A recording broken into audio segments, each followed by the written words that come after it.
గత వైసీపీ ప్రభుత్వం అమరావతి రాజధానిని సర్వనాశనం చేసింది అని 34,000 ఎకరాలు స్వచ్ఛందంగా భూములిచ్చిన రైతులను వేధింపులకు గురిచేసి వారిపై కేసులు పెట్టి ఇబ్బందులకు గురిచేసింది అని రాష్ట్ర పురపాలక పట్టణాభివృద్ధి శాఖ మంత్రి పి నారాయణ అన్నారు.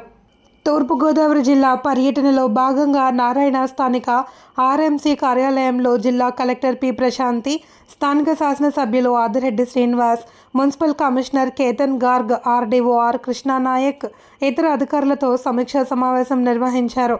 అనంతరం మీడియాతో మాట్లాడుతూ మార్చి 12 నుండి 15వ తేదీలోపు అమరావతి నిర్మాణ పనులు ప్రారంభించడం జరుగుతుందన్నారు. ప్రస్తుతం ఎన్నికల కమిషన్ ఎమ్మెల్సీ ఎన్నికల కోడ్ ఎత్తివేయడంతో టెండర్లను తెరచి కాంట్రాక్టు సంస్థలను ఎంపిక ప్రక్రియకు శ్రీకారం చుట్టడం జరుగుతుందన్నారు. 2 రోజుల్లో అథారిటీ అనుమతితో కాంట్రాక్ట్ ఏజెన్సీలకు ఎల్ఓఏలు జారీ చేయడం జరుగుతుంది అని వెల్లడించారు. అమరావతి రాజధాని నిర్మాణం చేపట్టడం కోసం 2014 నుండి 19 మధ్య ఖరారు చేసిన డిజైన్లలో ఎలాంటి మార్పు ఉండదని స్పష్టం చేశారు.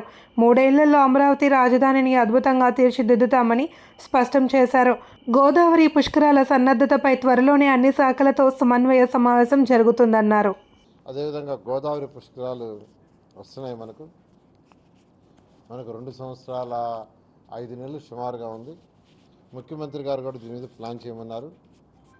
నెక్స్ట్ టైం యాక్చువల్ ఇప్పుడు అసెంబ్లీ జరుగుతుంది కాబట్టి అందరూ సభ్యులు ఇక్కడ అవైలబుల్ ఉండరు కాబట్టి అసెంబ్లీ అయిన తర్వాత వచ్చి అటు ఎమ్మెల్యేలతో, దానికి సంబంధించిన ఎమ్మెల్యేలు అందరితో, అదేవిధంగా ఇరిగేషన్ డిపార్ట్మెంట్ కావచ్చు, అదేవిధంగా పంచాయతీరాజ్ కావచ్చు, ఫైర్ కావచ్చు, టూరిజం కావచ్చు, ఇతర డిపార్ట్మెంట్ అందరితో కూడా డిస్కస్ చేసి వాళ్ళందరి దగ్గర ఎస్టిమేషన్ తీసుకొని ముఖ్యమంత్రి గారికి సబ్మిట్ చేసి ముఖ్యమంత్రి గారి యొక్క అప్రూవల్ తీసుకొని యాక్చువల్గా దాన్ని ముందుకు పోవడం జరుగుతుంది. ఆ విధంగా ఈరోజు ఈ రాష్ట్రంలో 1 by 1 చేసుకుంటూ వస్తున్న ఖజానా ఖాళీ, డబ్బులు ఖజానాలో లేవు. ప్రజలు కట్టిన ట్యాక్స్లు ఏదైతే ఉన్నాయో, అంటే ప్రజలు మీరు కట్టిన మున్సిపల్ ట్యాక్స్ కావచ్చు, వాటర్ ట్యాక్స్ కావచ్చు, బిల్డింగ్ అప్రూవల్ కట్టిన అమౌంట్ కావచ్చు, లేఅవుట్స్ కట్టింది కావచ్చు, అదేవిధంగా వేకెంట్ ట్యాక్స్ కట్టింది కావచ్చు, ఇవన్నీ గత ప్రభుత్వం సిఎఫ్ఎంఎస్ వేసుకోవటం వాటిని డైవర్ట్ చేసేసింది. ఆఖరాకి కొన్ని మున్సిపాలిటీస్లో వాళ్ళకి ఆఖరాకి బ్లీచింగ్ పౌడర్ డబ్బులు లేవు, డీజిల్కి డబ్బులు లేవు.